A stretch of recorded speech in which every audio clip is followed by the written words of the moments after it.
Jordan, just so Yeah. you know, I'm the guy from Arkansas that keeps sending you Facebook messages. Oh, oh, really? Yeah, I'm the guy from Little Rock who keeps sending you Facebook messages. I just wanted you to know that whenever we had this started this. Oh, okay. Well, I was in Fayetteville, Arkansas, doing the blue and the gray. I know, and you were real complimentary of that in your book. I appreciate that. Oh, did you read the book? Oh yeah, hey, looky here. Oh, all right. I've read the whole thing. Look at here. Ta-da! I want to say before I get started that Brad was the one who brought you to my attention, Jordan. So I have Brad to thank for this. Brad was a listener of This Week in Charles Bronson, who's become very big contributor to the show, and that's how we do things here. We're trying to be like a community more than just a show. And so I'm going to do my little. So for the listeners out there, you can get involved too. But what I'm going to do now is I'm going to do my little intro thing here. It's This Week in Charles Bronson, the highly uncalled for pop culture and news podcast that centers around one weirdo's obsession with the late action movie star, and that weirdo is me, Eric Todd. Tonight, our guest is actor, director, star of theater, film, and TV. His life has taken him from North Carolina to New York City to Hollywood to Buckingham Palace and all the way back to North Carolina to work in TV and radio and then back to the footlights of Broadway. And it's all chronicled in his new book, The Life of a Blue Collar Actor. He has worked with Dennis Hopper, Michael Morse, Chuck Connors, Sean Penn. He's good friends with the Penn family. You know him from Matlock, Dawson's Creek, The Blue and the Gray, Mr. Majestyk, The Indian Runner, All the King's Men, The House of Good and Evil. Ladies and gentlemen, he's a director, a writer, an actor, a theater legend. He has been in the business for 50 plus years and he shows no signs of slowing down. Ladies and gentlemen, give it up for the blue collar actor himself, and this is his book, The Life of a Blue Collar Actor, Jordan Rhodes. Well, good evening, Eric. Good evening, Brad. Good evening. Good evening. Thank you for being with us. And as I was saying before my banter, Brad brought you to my attention. He said in his beautiful Arkansas voice, this guy, Jordan, was in Mr. Majestyk and the Indian Runner. Danny is under the weather, my teenage sidekick, as everybody knows. So I have my buddy, who's a fan and friend of the show, and now he's a part of the show whenever he wants to be. He's a big contributor. His name is our Arkansas representative, man on the street, vigilante in the sheets, the American badass, the number one dadass, the certified badass Bradley Crane from Arkansas.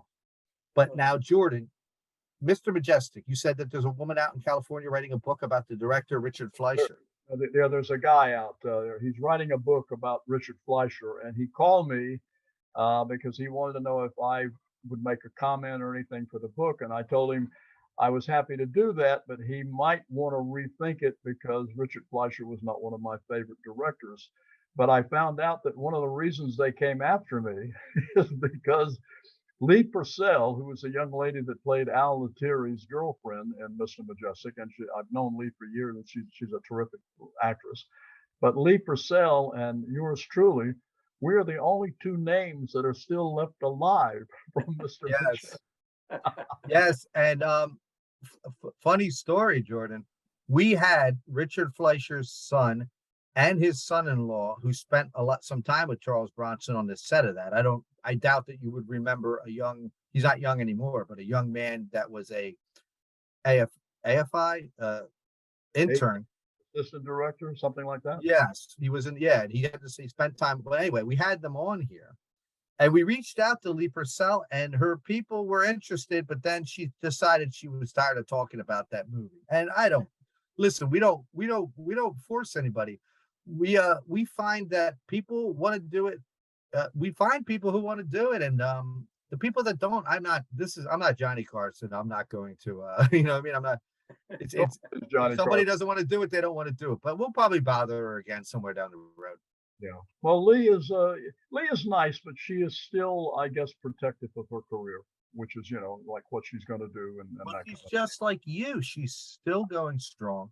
I've gotten so old, Eric, that I don't much care anymore. Right, right. I feel that way at 47. Uh,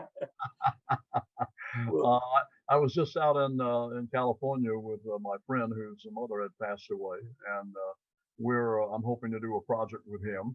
But anyway, let's if you guys whatever you want to talk about, I'm willing to talk about.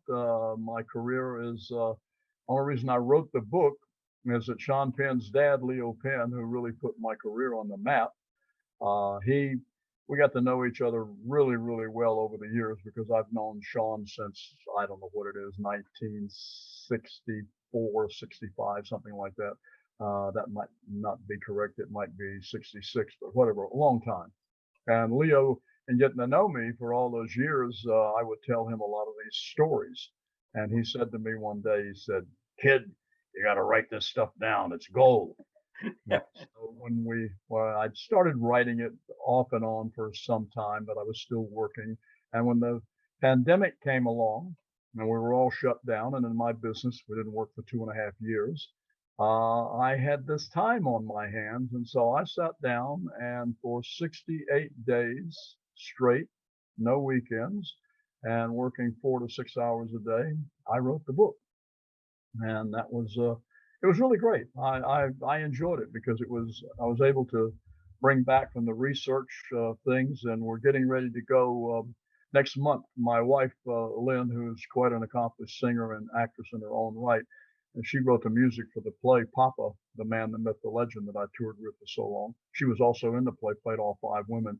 But there's a huge gala for this adoption agency down in Greensboro, North Carolina, and that's I think it's November 19th.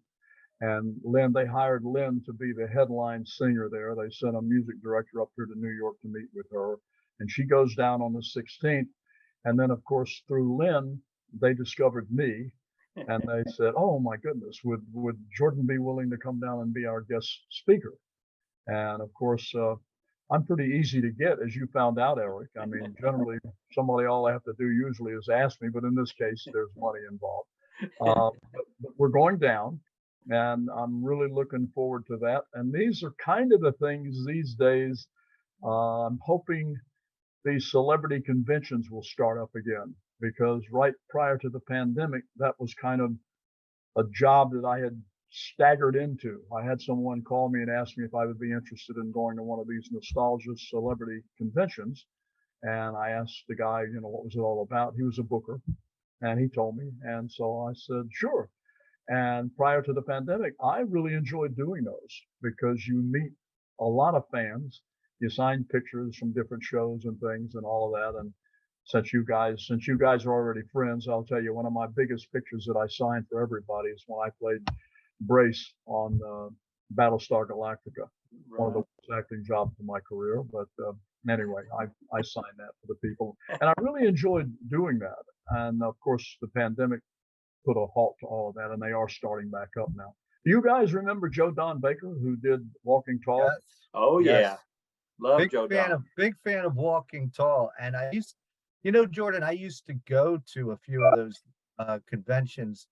They were the Chiller Theater is one in New Jersey, and then there's one called Monster Mania. They kind of have a horror schlock B-movie theme, but Battlestar Galactica, you're working Unchained Angel and the House of Good and Evil. You'd probably make a killing at one of those. People love they love to meet, they love the actors and actresses that are that are approachable and that they can meet. It's something that they remember from their child. Like Battlestar Galactica, you talk about that. Like, I was born in 75, so I remember the Star Wars craze, and as a kid, that was my favorite show. So Oh yeah, that was the second time I got to work with Christmas, the young guy who replaced Michael Douglas on Streets of San Francisco. Richard Hatch. Richard Hatch, thank you, Bud.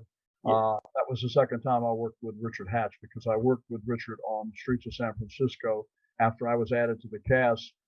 Michael only did one more season, and then he went on to produce films, and they brought in Richard Hatch to replace Michael on the show, and then I think we lasted 2 more seasons after that. I know there's a little bit of a political thing in behind it was canceled, but anyway, we did do that.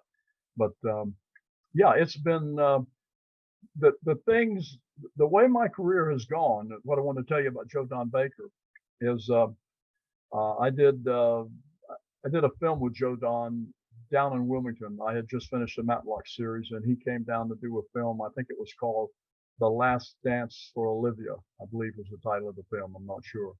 And it was so funny because I hadn't seen Joe Don. Joe Don Baker, and I can't really drop names because if I can't make this stuff up. When I made the rounds in New York City, I made the rounds with Dustin Hoffman, Joe Don Baker. They were 2 of the guys and about 6 of us together that became, I don't need to tell you what Dustin Hoffman, I mean, he's a major star, won 2 Academy Awards. And also my relationship with Sean Penn, he's also won 2 Academy Awards. But Joe Don Baker, we knew each other a lot here in New York. And of course, he went on to have do some good work. And of course, that Walking Tall really started him off. But a lot of people don't know he did a couple of the Bond movies. Yeah. And he he did a lot of films. And it was so funny because when I started doing these nostalgia celebrity conventions, Joe Don called me up, and he lives in California. He called me up from California, and he's got that Texas accent. And of course, something interesting about Joe Don is that I had a friend of mine say to me one time, he said, "Why do you always call him Joe Don?" And I said, "Because that's his name." And he said, "Yeah, but usually when I said, Joe Don Baker, his name is Joe Don." I said, that's what you know him, that's what you call it. So I said, "Oh, okay." Anyway, so he calls me up on the phone and he says, "Jordan," he said, "you told me you're doing these nostalgia celebrity conventions." And I said, "Yeah." He said, "I finally figured out what a nostalgia celebrity was." And I said, "Yeah." And I said, "What is a nostalgia celebrity, Joe Don?" He said, "It's an old actor with a lot of credits." Speaking of which, Jordan, talking about going back to your book and talking about COVID and the good things that came out of COVID, like this book, you had time to write this book. I started podcasting again with Danny, doing something different, but I'm glad that I came around, that I decided to do this. This book is what I love bios about people in show business. I find, or anybody or anybody in any line of show business, whether it's music, acting, circus, wrestling. This book is it doesn't have a lot of ego. It's not pretentious. It's it's very easy read. And I like to thank you for me. I have a little bit of like a learning disability where I love to read, but I have poor comprehension skills. And what I love about your book is you will name somebody and then you'll say, "As you may remember, I said earlier that this person," and you do that throughout the book. So, and that is so helpful to me. And one thing that jumped out to me at me reading this book is you are the real life Forrest Gump. You wound up at Buckingham Palace. You were at what was it, the Gaslight, playing in a folk band when Dylan was coming up. I'll tell you the story about Buckingham Palace. It's really quite funny. Okay. My series, Streets of San, I say my series, it's really Carl Malden and Michael's series, but I was on the series. So, but that series, Streets of San Francisco, was very popular over in London. And I literally, at the time I got that invitation, because I was a pretty good golfer in my day, and I played in a lot of the celebrity tournaments for a lot of these groups. If somebody would call me, it was something for children or people with diseases or older people or something like that. I just never turned them down. I could always kind of tell how my career was going at the time, how busy I was, because one year I had a chance to play in about 17 golf tournaments. And so I said to a friend of mine, I wasn't working very much if I had time to play in 17 golf tournaments. But I was a pretty fair golfer. And I had been over to the Cannes Film Festival with a documentary I did called The American Cowboy, which I wrote and directed. And the only actor in it was Chuck Connors. And we got invited not into the Cannes Film Festival. I'm not going to blow that smoke here. That didn't happen. But we got invited to Cannes and to play in the Cannes Film Festival golf tournament, me and Chuck Connors. And so we went over, and in that tournament, I met some people that were in London, and they were telling me about this big thing they were getting ready to do called the Duke of, it was for the Duke of Edinburgh's award scheme tournament. It was to award the young people awards and things for them to go on to college and do their education and stuff like that. And so I said to the guy, oh, great. But I didn't really think much of it. I mean, not that they were going to invite me. So now I'm back in California. I'm actually directing. I don't one of you guys, Eric, you or Brad, remember those direct response commercials, things like the Fish Popper and rock and roll hits of the 60s. Oh, yes. Oh yeah. Oh, yes. Well, I directed a bunch of those. I directed the Fish Popper, and I'll even show you how the Fish Popper got that noise. That's how that Fish Popper didn't actually make any noise. But anyway, I was doing that for this friend of mine, Rob Case, because I'd met him, and he said, I do these direct response marketing commercials. And he said, I know you did a documentary and stuff. He said, you want to direct some of these for me? And so, of course, being the person that I am, if you offer me money, I'm all for it. So that's what I was doing when I got this invitation to go and be a celebrity with, I mean, a bunch of celebrities. I should have the book in front of me, but Ernest Borgnine, Glenn Campbell, Telly Savalas. Telly Savalas. He was the captain of the team. Thank you, Yeah. Brett. With some of these names, and of course, Telly had his brother there, who played the big heavy guy on the series, the coach. Right. It was really Telly's brother. Telly Savalas. Steve Forrest was there.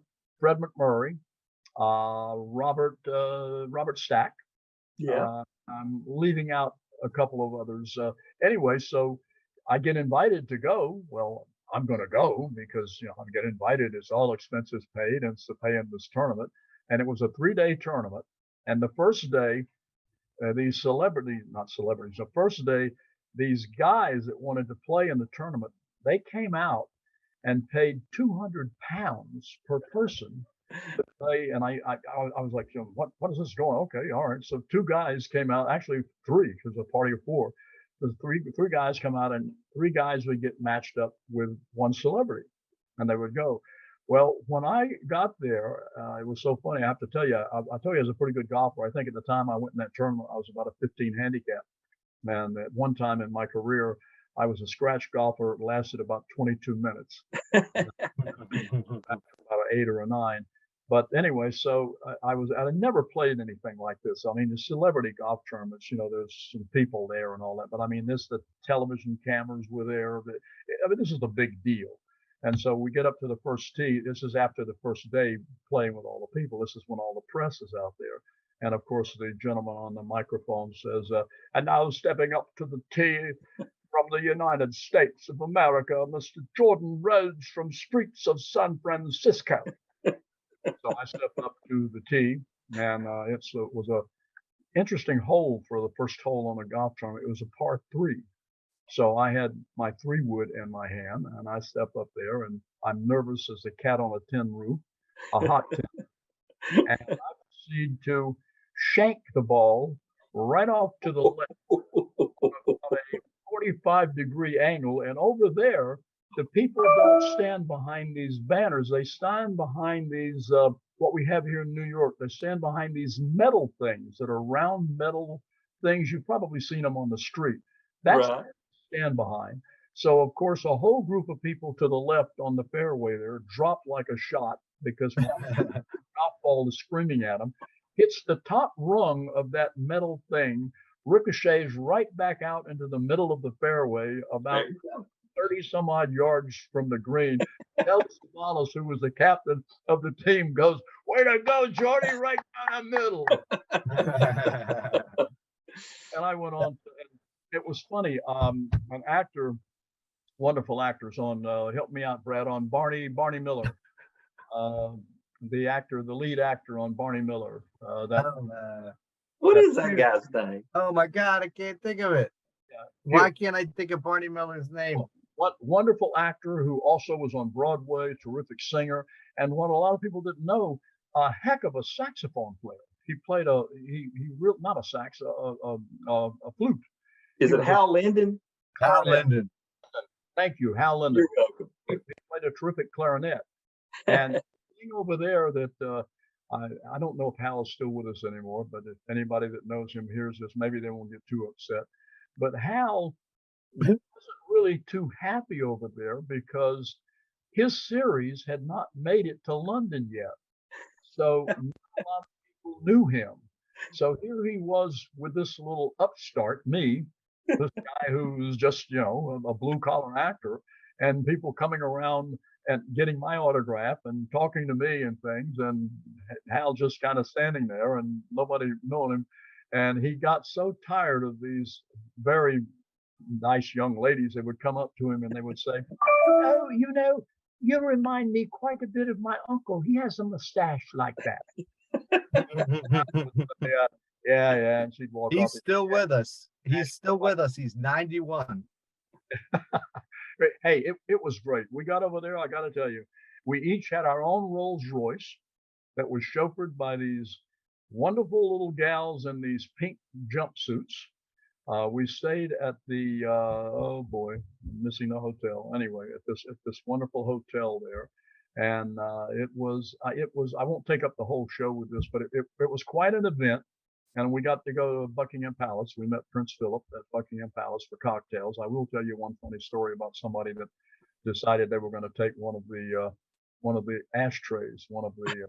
Yes. I know that story. I know Yeah, that. we know that one from the book, but our listeners might not. Okay, yeah, that was my friend Rob Case, who was the producer of all of these shows that I was directing. He just begged me. He couldn't play golf.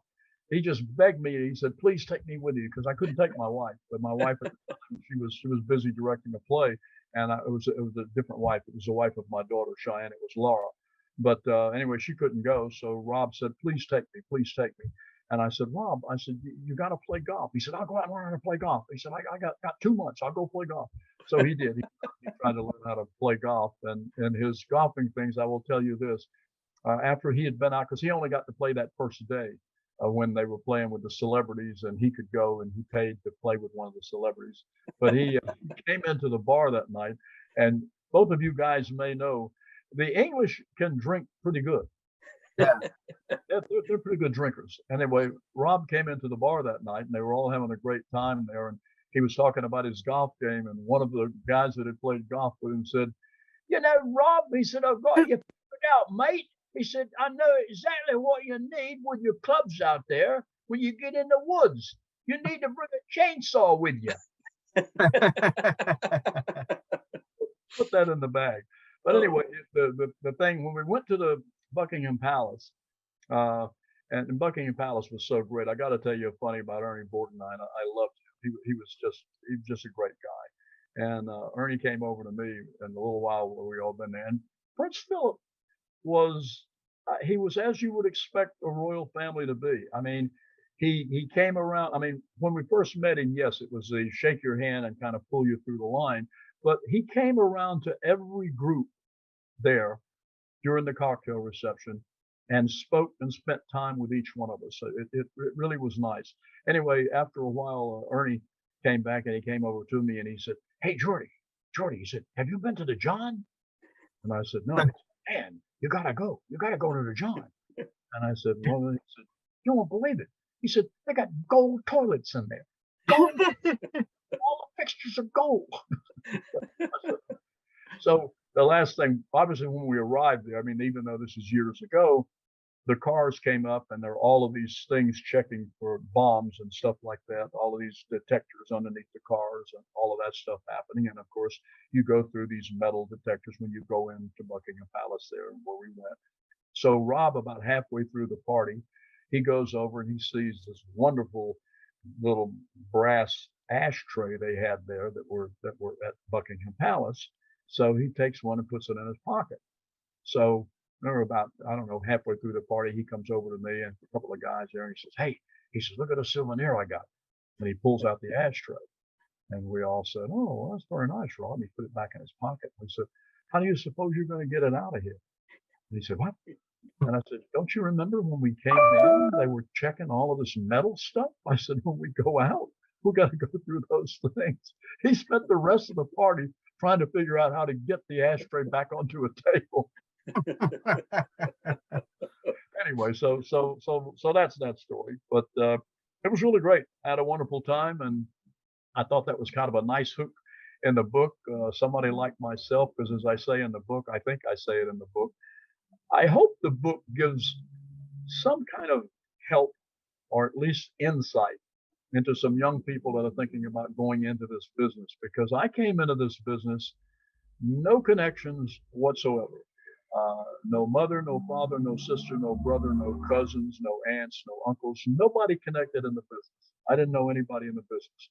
And of course, today, there's a lot of what they call nepotism. There's a lot of that in the business. There's nothing wrong with that. But I just hope that my book will let some young person know what it's like. And if they decide to go ahead and give it a shot, then great. 2 thumbs up, go do it. But if they also, after reading the book and saying, boy, I don't know, this is awful hard and you're not really guaranteed you're going to get anything, like if I was in a corporate situation and they decide not to do it, because when I do these little lectures, I've been asked one time before, some of these reporters have said to me, Mr. Rhodes, how do you feel if, some people that come and listen to your lecture, some of these young people decide they don't want to pursue the business? I said, I feel great. Because if they don't want to pursue the business, they shouldn't waste their life, because, it's a tough business. It's just, I think your book is definitely, and Brad we were talking about this. I think your book is definitely great for people wanting to break into this business. And I think, and for anybody who wants to follow their dreams. And I think what I found the best about your book and about you is that I feel like you're like a now type of guy where when you're reading the book, you're reading what's going on at that moment.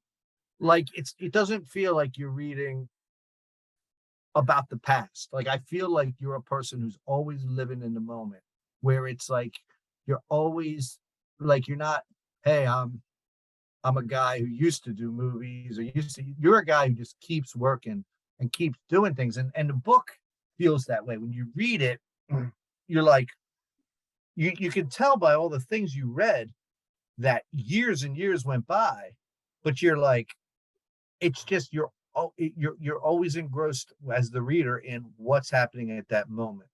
And it seems, and it a lot of different things, there's your time in soap operas, which I find fascinating, that you were in like almost every one that my mom watched, which means I saw you when I was a kid, definitely when I was homesick from school. You had time in radio. You found a way to be in showbiz living in North Carolina in the 90s, early 2000s. oh yeah, it was, that was very strange how that happened. I was back in New York because I had done about 25, 28 years in California. And we had moved back to New York, and I was doing some work here in New York. And as actors will do, I was directing some business films. I'd get a small commercial, do something like that. And my mom lived in North Carolina, and my mom lived in a little place that wasn't too far from Wilmington. And my mom, of course, my stepdad, he had passed away. And so I used to go down and see my mom. I was an only child, and that's kind of a funny story in itself, because as you guys remember, if you read the book, you discover that the reason I'm going to this gala thing for the adoption agency is that I discovered 11 years after the fact that I had an adopted brother. That's right. I remember that. Yeah, but at that time I was an only child, and of course I was always, as all guys are. I don't get an award for that. I mean, you look after your mom. We all love our moms, and so I went down to visit my mom, and I was down visiting my mom, and Leo Penn, Sean Penn's dad, who had really put my career in, he was in Wilmington, North Carolina, where they had moved the Matlock series, because Andy had told him out in California that he would only continue doing the series. Of course, Andy said this all the time. He'd only continue doing the series if they moved it to North Carolina, so he would be closer to his home and he could go home on the weekends. So it was a kids series, so they moved the series. Now Leo was it was in Wilmington, down there, and he had this role for me. And so he called New York and spoke to Laura, my wife, and said he's trying to reach Jordan. And she said, well, he's in North Carolina. And Leo said, well, where is he? And she told him. And so he said, well, give me the phone number. So I'm at my mother's, and Leo Penn calls me at my mom's house. And he says, I said, Leo, what are you doing? He said, I'm down here in Wilmington, North Carolina. And I said, Wilmington, I didn't even know they had a film business, Eric, Brad. I didn't know they had a film business in North Carolina. Right. He said, I'm in Wilmington, North Carolina. He said, I'm directing a Matlock series down here. I said, oh, great. And he said, what are you doing? You got any time? And I said, sure. He said, how far are you from me? I said, oh, I don't know, an hour and a half or something. Doesn't make any difference. I said, you got time? He said, yeah. He said, come down here. I got something I want to talk to you about.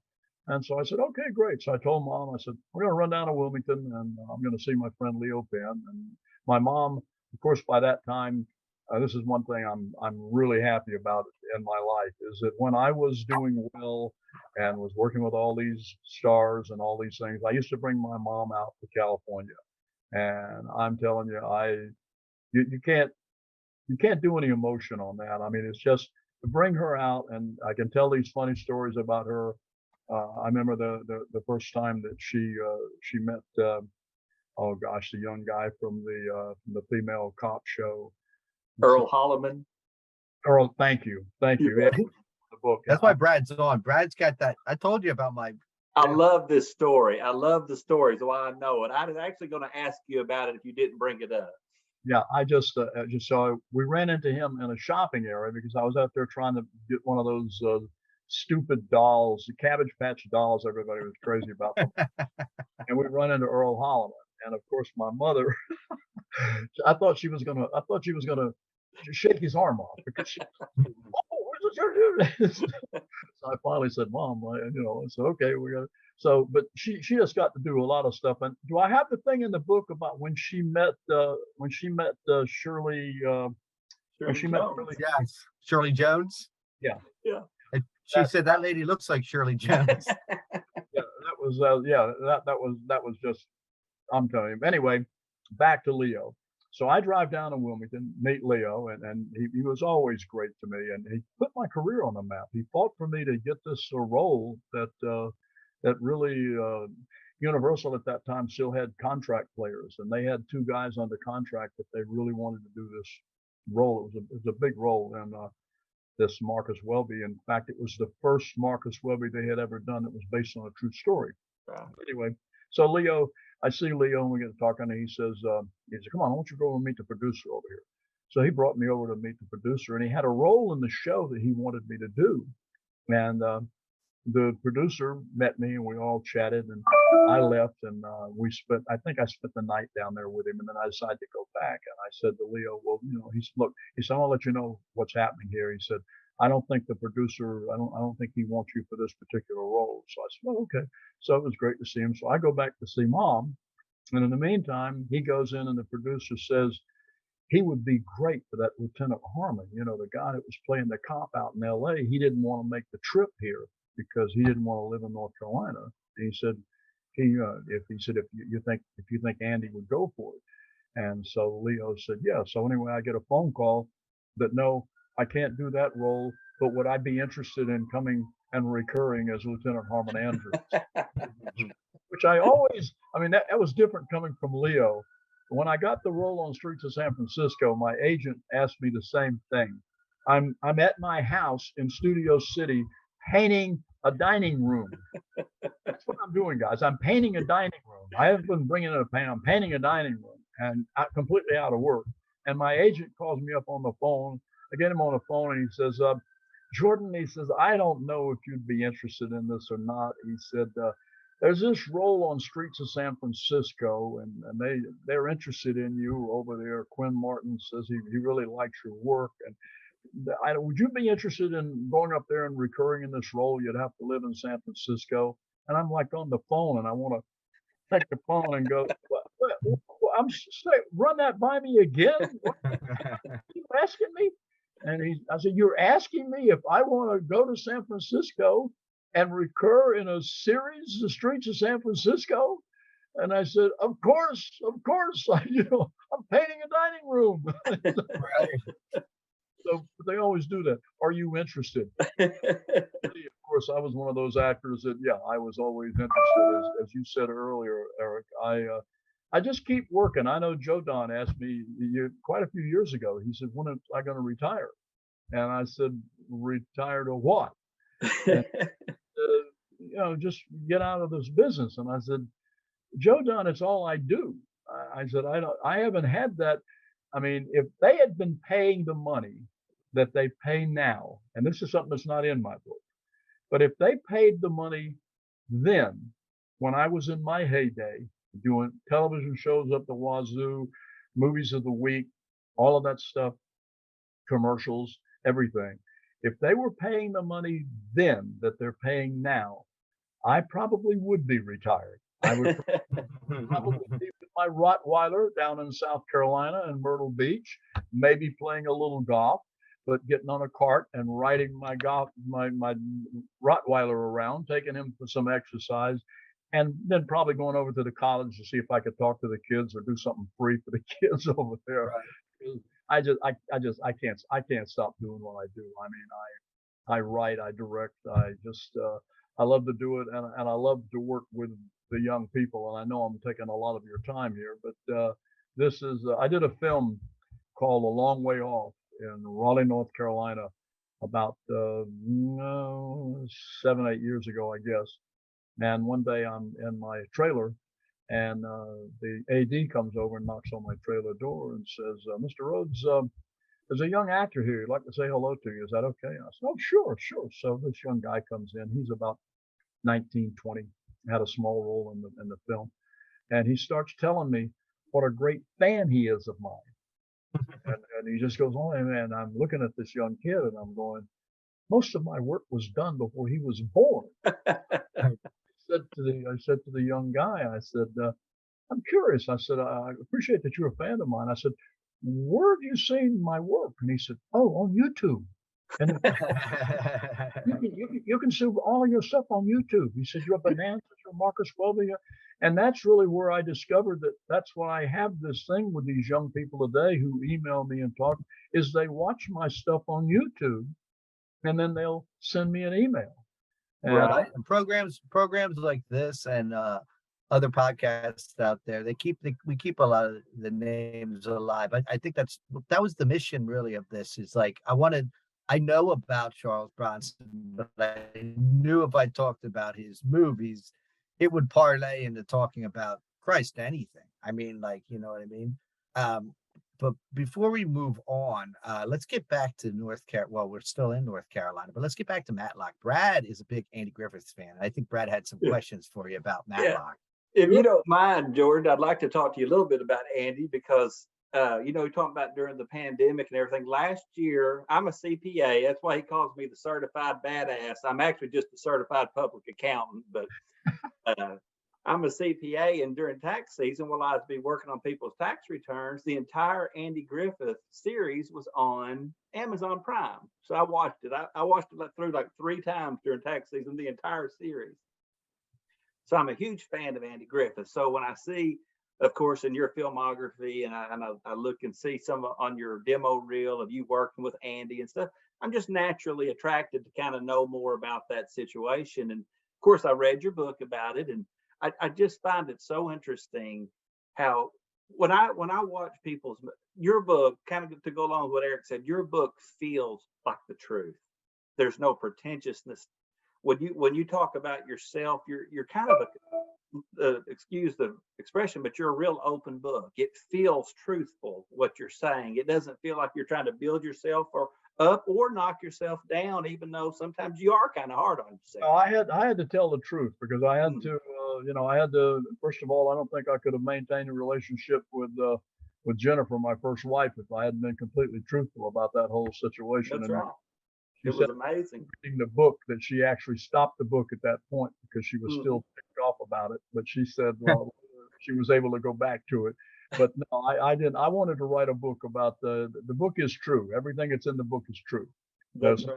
It's been enlarged in the book, and there's certainly nothing. I have not made light of any of my faults and my misgivings. I haven't done that. So, and because of how that feels when you get to Matlock and you get to your relationship with Leo, and then you also then get to Andy, who has been such a big star going back to the late 50s, and just so I find it so interesting that even at that point in his career, when he's been the big star, that he still has some of these ego concerns about, okay, who's getting the most attention and things like that. So based on what you set up to that point, I totally believe you when you say, Andy was just, he accepted you in the show, but then because Leo and you were personal friends, that kind of rubbed him a little the wrong way, just because y'all be talking about your history together, and he'd think you were getting special attention. So I was just kind of curious to hear a little bit more about that, if you don't mind sharing a little bit more about that. I don't mind at all, because it was somebody asked me. I think it was an older lady. I had gone down to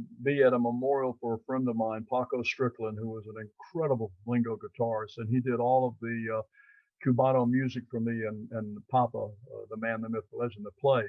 And I was down there, and this older lady was watching me in the line when we were getting something to eat after the event, after the memorial event, and she kept looking at me, and she said, "I know you. You used to be Jordan Rhodes, and your hair was darker." She came over to me, and the same thing she wanted to know. She said, "Why did they write you off that series?" I said, "Well, they didn't really write me off the series." I said, "Andy fell out of love with me." So I will tell you guys that when I'm out and the public, that's one of the things they always want to ask me is, what's Andy Griffith like? What's he really like? And I don't really feel it's my place to say. I will tell people this: he's not Andy of Mayberry, which is what most of the public thinks. And to be quite honest, I can see how that could work on you over a while. It kind of made him a bit crazy. Did he say something disparaging about Leo that you said in the book? What is it? In the book, I believe he said something disparaging about Leo's heritage or something. I was going to get to that. That's when I knew I was off the series at that. Yeah. He, I don't mind saying it because I put that in the book, and it was Leo had gone off the set, and of course, this is where Andy had. But there's some stuff that's not in the book because I don't think I could get it all in. Basically, what happened is that I was in the makeup room one day prior to our Christmas break on the show, and I was in the makeup room, and a reporter came into the makeup room and wanted to interview some of the people, and he went to one of the guys that was a guest star. And the guy said, "Oh," he said, "don't talk to me." He said, "Talk to that guy over there." He said, "He plays with Dinner Armin Andrews, and he knows, he knows the series and all that stuff." And I said, "Hey," I said, "I don't really have much of anything to say here." I said, and I was kidding with my makeup guy. I said, because I said, "Everybody's great around here except this one guy. This one guy, he is really, really a lot of trouble." And we all laughed and everything. But what happened is when they did that story, and unfortunately they took a picture of me in the makeup chair, and it was a whole spread. It was a whole full page spread in the paper down there in Wilmington, in that Sunday paper. After this, it was already over with. This before we were coming back, and I did not know this, but there was a problem on the set with one guy. So Andy thought when I made that comment in the story that I was blowing the whistle on the trouble with this one guy that was on the set, which they eventually got rid of. I didn't even know about that. So that was not really what it was at all. So Andy was a little bent out of shape about that. And then he'd also made some comment because he would be on the set, and I can't help that I'm a likable guy because I have never had an attitude, and I'll tell you some of the things, and this is patting me on the back, but it's just some of the stuff that I do. Example, we were shooting an episode over in Southport. I was supposed to be in a summer suit in Southport because it's quite hot. And the suit I was supposed to have on in the courtroom was pretty much a wool suit. And we're getting ready to shoot, I don't know, maybe a half hour, an hour, no, I guess maybe an hour. And all of a sudden, the little young makeup girl comes running up to me. She's in a complete panic. And she says, "Oh, I got to get all the way back to the studio," which would have taken her an hour and a half. I got to go back to the studio. And she said, because I brought the wrong suit. And I said, what are you talking about? And she said, you're supposed to be wearing this summer suit here because it's hot. It's hot, Mr. Rhodes. You're supposed to. And I said, well, wait a minute. I said, have we established anything yet? She said, no. I said, well, then forget about it. I said, I'll wear this suit here. And I said, and then when we get to the studio, I'll wear the other suit there. I said, don't. It's going to take you an hour and a half. And then, no. I said, don't do that. She said, are you sure? I said, yeah. To me, that's just not important stuff. I'm sorry. I've never been. And so I've always been like that. And see, that stuff goes around sets pretty quickly. The set guys, the tech guys that really work their butts off, that goes around and the guys. And so, the thing was, hey, Jordan, he's an okay guy. That guy, he's okay. And that was it. I'm always coming and seeing the guys and said, hey, how you doing today? Did you get some donuts over there? I mean, it has nothing to do with the fact, except I'm from the South. I was born in North Carolina and I was raised on a tobacco farm. And then, I don't, that's no big thing to me to be doing that. You shouldn't get any pats on the back for doing that. That's unfortunately my problem with politicians today, but we won't go there. So what was happening is that when Andy came back, and then the guys, like I was not in an episode, and the guys on the set were saying, "Where's Jordan? He ought to be doing this thing here, because everybody really liked me."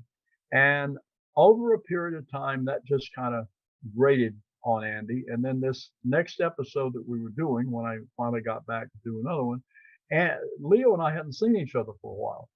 And he wanted to talk to me about my daughter.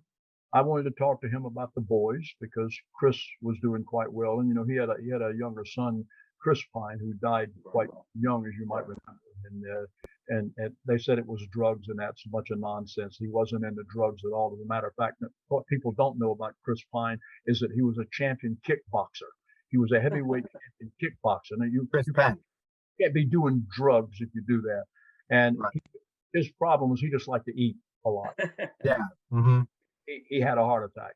Anyway, so we're on the set, and Leo and I had been talking quite a bit, and whenever Andy would come over, I've always done this. Whenever the star comes over to talk, with whether it's Quinn Martin or anybody else, I've always known where my place is. And when they come over, if I'm having a conversation, I leave, because if the star's coming over and he's got something to discuss with the producer or director or whatever, I shouldn't be there. So I go away.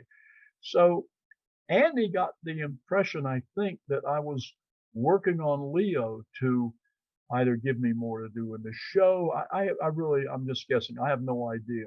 But what this particular thing was, and I hope this will not get me in too much trouble, but we were there setting up the shot, and Leo had left the set for just a minute, but he had told us, what the setup was. And I said to the script girl, I turned to her and I said, what is that line when Andy comes in here and I say that thing to him? And Andy says to me, well, why don't you ask your damn little Jew friend when he gets back whether, what that was. Oh, boy. Oh, goodness. And I had a feeling it was something like that, because I believe, and I'm not going to say the name of the podcast, but I listened to a podcast that has a lot of showbiz people on it, and I believe somebody else made a similar accusation about Andy Griffith. So, yeah, that's wow. There are others, but anyway, that one, because it was Leo Penn his wife was my daughter's godmother. Leo Penn was a really good friend. I mean, I really, not only did he put my career on the map, but I mean, he was just a good guy. And a lot of people don't know about Leo. This is when people start talking to me about Sean and Sean's political things. Well, let me tell you something about growing up in a family when your father comes back from World War II and he's got medals because he was a tail gunner on a B-29, and he comes back and he's gone and he's risked his life for the country, and he comes back and he goes to work, and all of a sudden some politicians start doing some things, and all of a sudden your dad finds out he's blacklisted and he can't work. Right. Now that's gonna give you a certain tilt and a certain thing about politics and the way things go on and all of that. And, well, that's what happened to Leo Penn, and that's why he Wow. became a director. I didn't know that. I didn't know that about Leo Penn. That's very interesting. People that don't know that, and other things that they don't know about him is that Leo Penn, he was such a terrific actor when Anthony Franciosa was on Broadway in Hatful of Rain. He was playing the second lead in Hatful of Rain on Broadway. And he got a call from California. They wanted to test him for this series. So he went to Elia Kazan, the director of Hatful of Rain. And he said to Elia Kazan, he said, I need time out from the show. Can you let me out, for a couple of weeks so I can go out there and test for this movie? And Elia Kazan said to him, well, Tony, if you can get Leo Penn to replace you while you're gone, you can go. If you can't get Leo Penn, you can't go. So that's what a good actor Leo Penn was in New York before he ever got out to California. And so anyway, that thing happened. And when Andy said that, I just looked at him, and he and I exchanged eyes, and because again, I got to know my place. I can't say to him, that's really uncalled for. But he and I locked eyes, and I knew right then when we locked eyes, I said, that's it. I won't be back on this series. And that was it, because when that show was over with, the next time my name came up and Leo was directing, he just simply said to the producers, he said, Jordan's done too many. He's done plenty of these. He said, let's get another guy to do the cop. Let's bring in a different cop. And I'll just say that, like I said, I love Andy Griffith, but I love his work. And so it's like I'm one of these people, I can separate the work from the person. So when I read a story like that, that doesn't make me all of a sudden I can't enjoy the Andy Griffith Show or Matlock, but it just gives me an insight into who he is as a person, and I can still appreciate his work, though. I really can. Professionally, he was absolutely he was terrific to work with, because we really didn't. People don't believe this, but we didn't have prompters on that show. And Andy, boy, he would have that dialogue in that courtroom. He would have it down, and professionally, and I really, I liked working with him as an actor, and I had always admired him as an actor, because I had even admired him when I saw him in New York one time. He was sitting outside the stage door. He was doing a thing on Broadway, a musical, Destry. He was doing a musical based on that movie, Destry Rides Again. Okay. Called Destry. And he was sitting out on the thing, and I came by as a young actor, and I said, "Oh, hi, Mr. Griffith." And he just went, like that, which would be okay, because you can't, when you're in those positions, you just can't, you can't be you just can't take time with everybody. I got a small taste of that, which let me know that it just wasn't going to be the cut of my cloth. It's when I was doing Streets of San Francisco. And of course, I had to live in San Francisco, and I went out to dinner in San Francisco, and people in San Francisco would see you, and they'd come over and they'd go, "Hey, you work with Mike?" They didn't know it was Carl Mullen. They would say, "Hey, you work with Mike? Yeah, that DA guy. Yeah, hey, listen, sign this thing for my wife here, or my daughter." And I go, "Okay." And you could be right in the middle of a piece of food in your mouth. Right. And you'd sign it, "Oh, thank you very much," and then they'd go away. But I used to say to myself, boy, if you take that and multiply it about 100 to 200 times, then you'll know what a Sean Penn, a George Clooney, you'll know what people run into when they're out, and it's I'm not saying that you got to excuse them for being rude or whatever, but you just have to take the whole picture in the context. You can't. You mentioned the soap opera. Right. I have to tell a funny story on myself about the soap opera. First of all, I got to say I didn't really enjoy doing soap operas. I never thought I was good in them until a really terrific actress on the soap opera told the writer who was a friend, but he was a friend after I got the job, but told him that she thought I was one of the best actors she worked with, but I thought she hated me. We never really had any conversation. But I had done that Guiding Light, where I played Hank Mitchell, And the big thing that Hank Mitchell did is that he rescued Morgan, who was the beautiful redheaded girl that was kidnapped snatched by the guy. I don't know what his name was, but anyway, I mean, that was a big storyline. And you would not believe, neither one of you guys would believe the letters that we would get when you're on a soap opera. Right. Letter, and your character has been in this fictitious town called Chicago or whatever it is, and you've been in the hotel where Morgan was up on the 15th floor, but you didn't know, as a character, you didn't know she's there. And so you go, and the storyline is you don't rescue her, you leave, you don't know. So you get a letter in the mail, and the letter in the mail will say something like, Hank Mitchell, you're going to be the dumbest detective I've ever seen in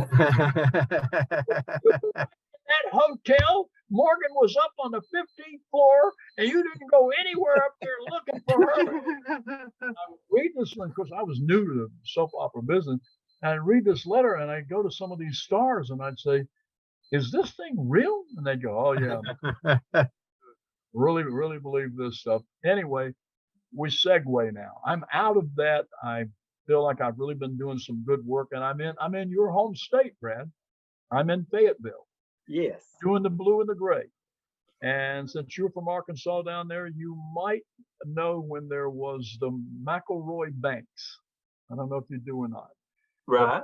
Hayden McElroy on the bank. And yes. Yeah, I read that was a banker. I don't think you mentioned his name specifically in the book, but Hayden McElroy. So anyway, and this is the kind of thing happens to you when you're in the business. You're out in these towns, and the really important people, they want to take you out to dinner and things like that. So he wanted to take me to dinner with him and his wife out to this big country club. And I said, okay, great. So I get dressed and we go out. So we're walking to our table at this country club, which is a huge, just, magnificent country club.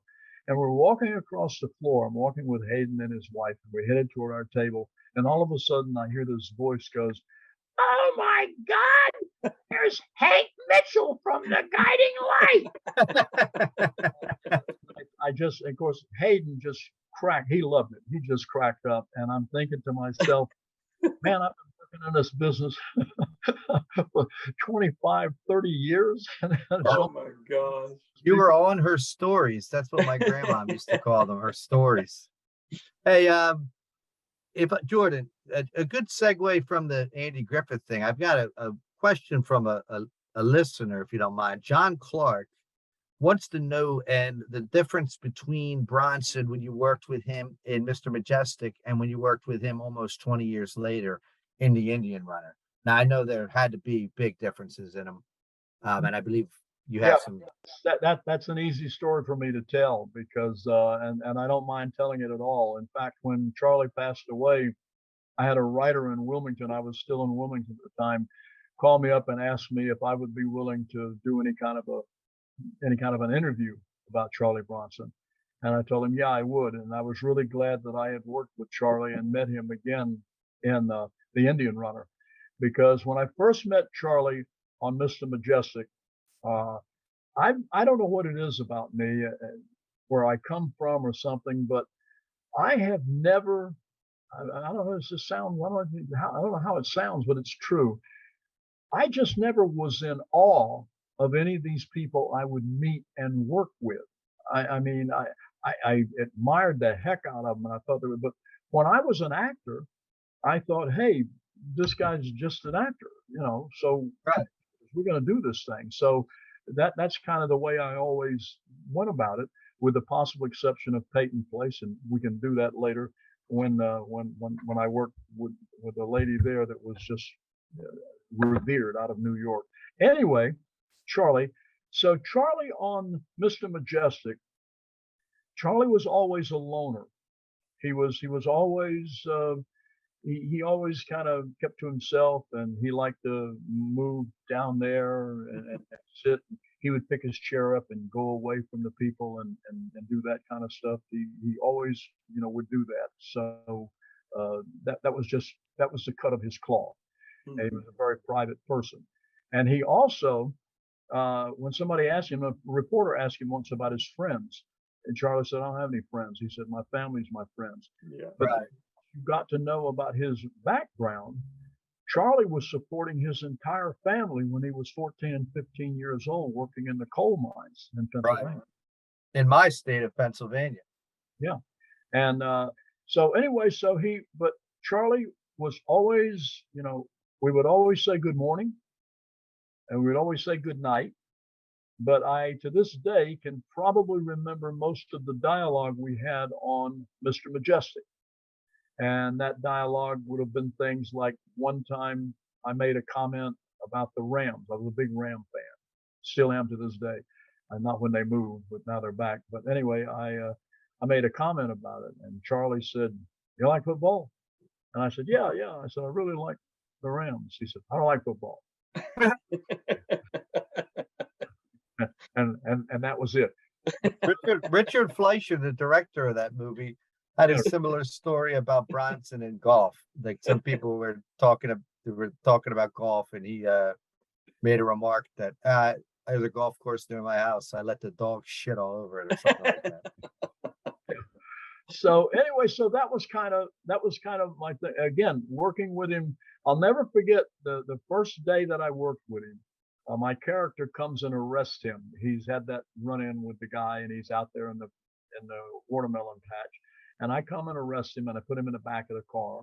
And they had asked me when I got the job. They said, Jordan, are you pretty good driving, cars on the dirt road? I said, man, I've been driving pickup trucks since I was 14 years old on the dirt roads. So I said, yeah, no problem driving. They said, okay, great. So Charlie's in the back of the car, and I'm supposed to bring the car down to where the camera was, make a turn, and go on the inside of this telephone pole and back on the road and back up. Well, the first time I did it, I didn't goose it enough, and I couldn't get on the inside of the telephone pole. I had to go around the telephone pole, to which over the speaker that's in the car, you hear the director go, "Cut, back to one, we got to do it again." And then you hear him say, "Jordan, you have to stay on the inside of the telephone pole." And I said, okay, Richard, I got it.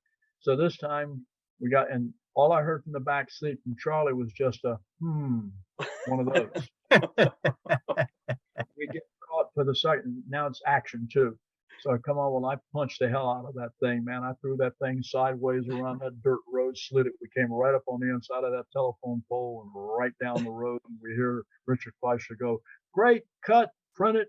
And from the back seat, Charlie says, "Man knows his business." And that was it. So now we go through Mr. Majestyk, and I didn't have any problems with him at all. I mean, I know one time some person asked Charlie, didn't have his shirt on or something, asked him if he got like that by being a bodybuilder, and Charlie said, "No, you get like that by working 12 hours a day in a coal mine when you're young."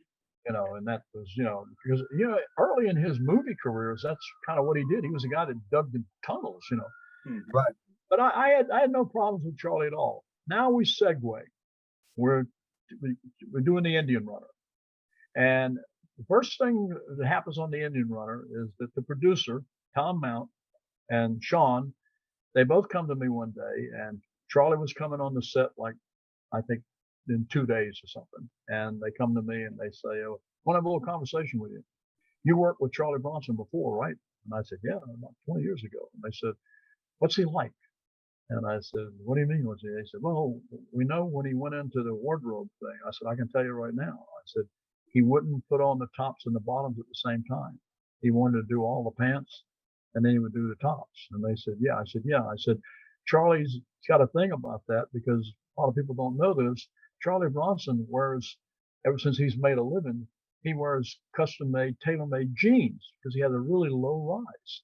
So he get jeans tailor-made. So when he was going into wardrobe, and he'd been doing it for so many years by now, come on, and a big star."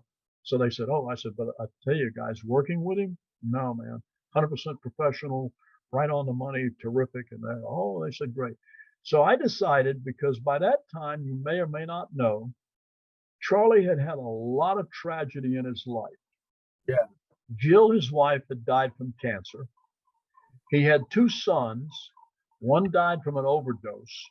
The second son hurt him even more because he wanted the second son to move with him up to his farm in Connecticut. And the son said he would only move there if he could put a trailer on the outside of the rail of the land, of Charlie's land, and he could live in the trailer like that, and he wouldn't actually be on Charlie's property. So Charlie said, okay, and he blew his head off with a shotgun. So I knew that had happened. So Charlie was coming into the hotel. Obviously, we were staying at the same hotel. And I said, I'm going to write him a note. I want to welcome him to the set. And I knew, because I had seen it before on Mr. Majestyk, that when people got personal with him, Charlie would say things to them like, what are you talking? You know, that's none of your damn business, and that kind of stuff. So I thought, well, I don't know how he's going to take this. But anyway, I wrote him, and I'm going to get modeling here. But anyway, I wrote him a very nice thing saying, you know, I want to welcome you to the set.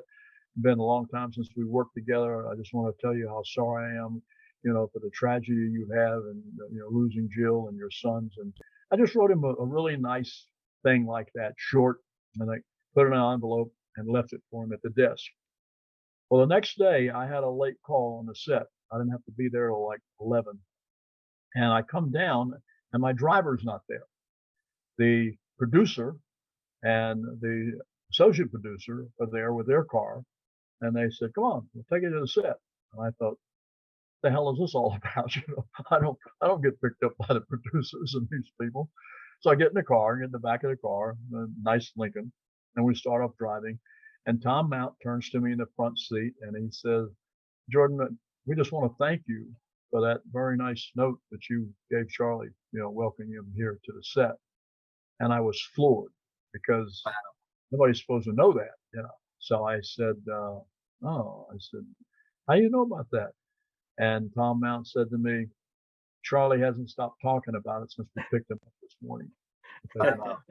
That's great. That's great. So we went out to the set and I got out of the car and I came around the corner of the trailer and Charlie was down at the other end of the trailer and he looked down at me and I said, Charlie, he said, hi, Jordan. And he walked down, he shook my hand. And Charlie and we talked so much on that set, and he was there a much shorter time than he was with Mr. Majestyk. And so when I was asked to write that thing and to tell people my impression of Charlie Bronson, I tell them my impression of Charlie Bronson is good. Charlie Bronson was a consummate professional, and he really came up the hard way. It had to be tough for him because he was doing these supporting roles in these films with a lot of these supporting people that went on to become stars, and he hadn't done it. And then I'll give you some more of what I call Jordan Rhodes's useless esoteric information. Charlie Bronson, when he made it, he was the first actor to be paid $1 million for a movie and guaranteed 10% of the gross. Yeah, that's amazing. Not the net. He had a great manager who pulled that off for him. Yeah. Well, I'll tell you, the reason for that was because Charlie had such a unique look that the Italians thought he was Italians, the Germans thought he was German, the Spanish thought he was Mexican. Everybody thought he belonged to them. And so his movies, no matter what they did in the United States, his movies did 6, 8, 10 times their cost in the foreign market. That's right. I think that's what drew me to him as a kid, is just how interesting he looked, and I didn't know what he was. And I love these stories, and I'm glad we were able to talk about your relationship with Charlie. And I love the Indian Runner. I think it was a great first directorial debut for Sean Penn. It was a heartbreaking movie because I've suffered with alcoholism for years, and I lost my only brother who was very troubled, like the brother in that. But I felt like there should have been more of your character. I feel like your character, the way it was kind of, and you told me that a lot of it wound up on the cutting room floor, but I feel like it seemed kind of like choppy, like there was supposed to be more of you. Like I felt like your character kind of represented a little bit of hope because everybody else was such a mess in that movie. You know, and when you show up and tell Mike, the actor, David Morse, that Charles Bronson, his father in the movie, had killed himself, like seeing you, like, and the character, knowing that the character wasn't trying to be aloof or anything, but he was just like a just it's a wholesome kind of local guy. Like it kind of made that scene less heartbreaking, I think. And I think I would love to have seen more of Randall in that movie. Oh, And I could talk to you all night, but I cannot. But I do have a 7-year-old, unfortunately, that has to go to bed. But I want to talk about Papa before we go. You premiered your one-man Ernest Hemingway play not far from here in Wilkes-Barre, PA, where I used to work a couple years or just a year ago. And a lot of my family is from Wilkes-Barre, PA. So I thought that was really cool. And I wish I knew you then. I would have made the drive up there to see it. yeah, and I do just want to do one correction. People do think of it in terms of a one-man play, but Lynn plays all 5 women in the play. Right, that's right. Did I say one-man play? That's okay. I keep calling it that. Problem with that.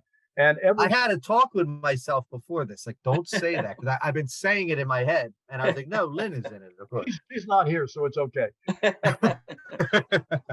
big headlining gig coming up, and I'm only going there to be her supporting guy as a guest speaker.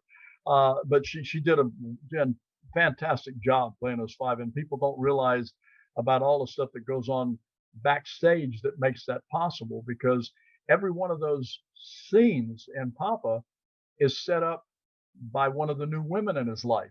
So Lynn would, in fact, I'm trying to do it here off Broadway if I can get the money. I need $1.5 million to do it off Broadway. Brad has it. And I've got some, is that all? And I've got some terrific, oh, listen, to do it on Broadway, it's like $3.5 million. I've got some wonderful actors, to play Papa, to choose over that. And I already have decided to have the 4 women be played by 3 women. And here's the reason for that.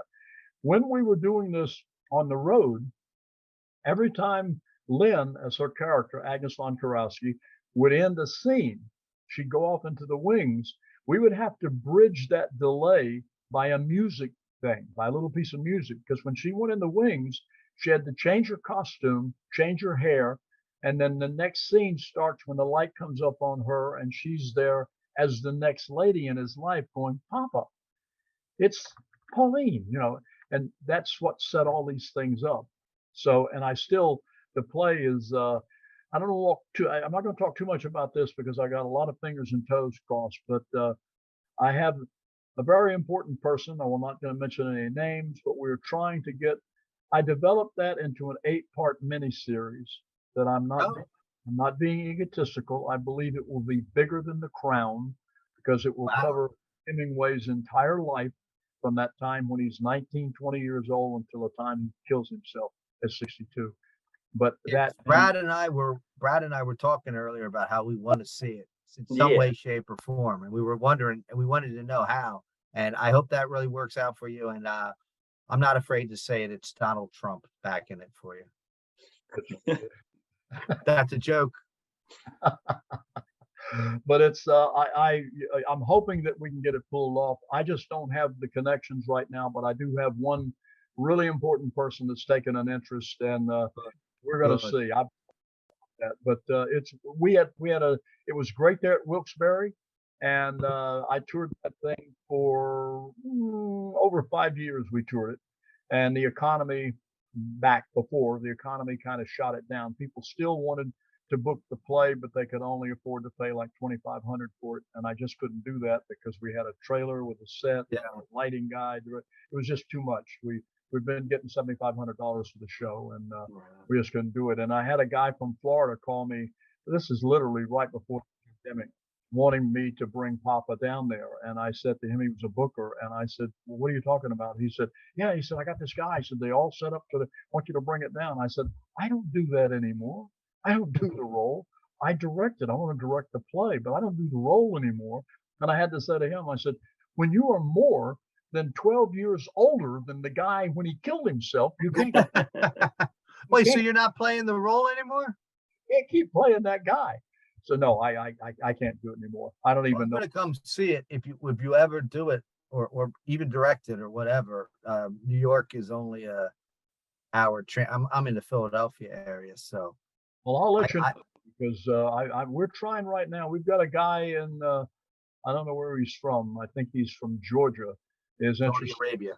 maybe putting up the money for it because first of all, it's a winner. He's Yeah. If we play off Broadway, there are going to be 3 touring companies of it. There's going to be a touring company in the South, a touring company in the Midwest, a touring company in California, and it'll take even if it's not successful on Broadway, and I mean off Broadway, I don't see how it could not be successful here in New York because we toured it for 5 years. Some of the houses were as large as 1,500 seats, and everybody just showed up in droves to see it. It's a good play, even if Hey, Jordan, how's the best way to buy it? I know you filmed that performance and did like a professional film version of the. I have it in a DVD. And Brad, I'll tell you and Eric, you two guys email me and give me your address. I'll send both of you a DVD. Oh, Well, thank you so much. Thank you. Yeah, definitely. Yes, I appreciate that. And And listen, anything you are doing, please, you have my email. Please make sure you send me anything you're doing so I can throw it up on This Week in Charles Bronson's Facebook page. And if you're on Facebook, I'll invite you. Our listeners, they just love this stuff, man. And I think they want to support, they want to be supportive, you know. I think that you're an inspiration to everybody, man. To see you're out there, like you're still growing and learning as an artist, and like Brad said to me on the phone, your book is honest, and you're not afraid to talk about the mistakes you made in your life. And I just think I think you're an inspiration, and I hope maybe we can have you on again someday, because I'm sure we probably have another hour and a half of stories, maybe if you're ever interested again. okay, just let me know. By the way, do you both have DVD players? Oh, yes, Yeah. sir. Okay. Yeah. All right. And the other thing to keep in mind, I don't know if you have any theaters there in your area that have the capabilities of showing DVDs on the big screen. Right. I actually take that to some places. We've done 6 art houses with the play, showing it in the theaters. Wow. Oh, yeah. Yeah, and I we mean, have, if you're okay with that, I do know some places that would be interested in that, I'm sure. I know a lot of times there's legalities and stuff with stuff like that, but yeah, we can talk about that. we have it on Blu-rays. And what I do is we come and we show it, and then after we show it, I do a quick Q&A with the audience if they have some questions they want to ask. But it's a nice evening of theater. How big are these theaters you're talking about, Jordan? I'm say again. How big are the theaters you're talking about? Because we have some smaller ones like the Royal Theater here in Benton. That's kind of a small, intimate setting that they have a lot of productions and stuff, small local productions. Let's see, in the art houses I've been in art houses 150 seats. I've been in art houses 250. Okay. I think the biggest art house I was in was 300, and I was pretty proud of that one because we were in the lower theater and they had a theater upstairs. It was a 2 cinema thing. We were downstairs in the lower theater, and I think it was about 250 seats. And then they had a smaller theater upstairs. And what killed me is that the smaller theater upstairs was playing the very first Hunger Games. This was back when Hunger Games, first came out. Now, granted, this was only the first showing of the day. And we were only one showing, but we outsold them. Right. So yeah, Well, I can definitely talk to some people. We'll stay in touch. I hope, like, I hope a friendship blossoms out of this, and I think we could definitely do a lot of more talking some other time. And Eric, can I ask one more question? One more question. Go for it. Got to ask. I'm going to ask you both to do me a favor. When you have the DVDs, don't let them show the DVDs in their theater. If they want book the DVDs, if they want to book Papa, we'll bring the Blu-ray and show it. Okay. Yes. Yeah, right. That's true. Brad, shoot your question. I'll show your stag film at the art house. Go ahead, Brad. What's your question? My question is something that really intrigued me is this documentary you did with Chuck Connors, American Cowboy, that was filmed in Oklahoma. Yep. I was trying to see, is there any way that I can see that? Is that anywhere? Is it like, you talk about YouTube or different places. Do you know of any way I could see that documentary? No, I wish I could, because Disney bought it and Disney had it, and their deal when they had it was that they had to, excuse me,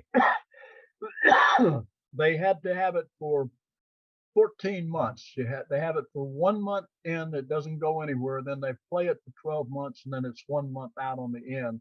But there's not a single thing left on it now. But I have I have the big film that it's on, because it was filmed on video in those days, but it was that big video. It's Right. thing is huge, and the only other way I have it is I have a very kind of old DVD of it, but I wouldn't want necessarily anybody to see that. But yeah, Right. it We'll was have to hunt for that on eBay or something, Brad. It's out there. No, really, it's out there somewhere. I bet the big videotape. I it's bet. a shame because it was doing really well on Disney, and then we had a problem with the distributor who basically had not paid me after Disney had paid him, and it became a big mess, as sometimes that stuff does. And Right. that distribution thing cost me doing a film with Chuck Connors called, Wow. which is about a washed-up rodeo cowboy and his relationship with a deaf-mute Puerto Rican kid. I And know. during his last day, and Chuck said it was going to be his swan song. He was going to do that movie, but the guy that was the guy that financed the documentary. And when the distributors did that to us, he said, "Jordan, I like you. I know you're an honest guy, but I don't trust the people in your business." So he wouldn't do it. Oh, okay. Well, thanks. That really intrigued me, that documentary, and I hope I get to see that sometime. I don't know how I'm going to, but I sure would like to see it.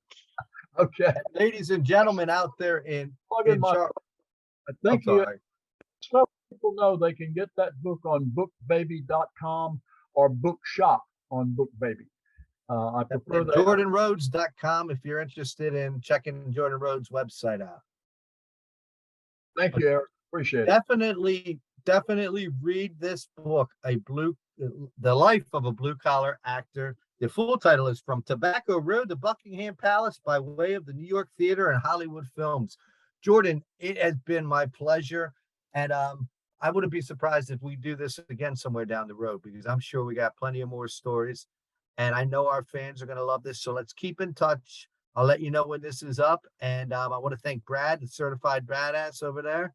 And I want to tell everybody out there in the Majestyk family, thank you for listening to This Week in Charles Bronson. Our guest has been the legendary Jordan Rhodes. Thank you, guys. Don't forget to send me those addresses. We'll do it. I'm just glad you didn't hang yourself when you were that kid. I'm glad Uncle Hubert came around and saved it. Yes, that's a story. That's a story for next time. I forgot Brad wanted to talk about this. It didn't upset my Uncle Hubert at all. Thank you, All right, Jordan and Brad. Thank you very much, guys. I got to get a child to bed. Okay. Love you guys. Love All you. right, I will email you. Okay. Thank you, guys.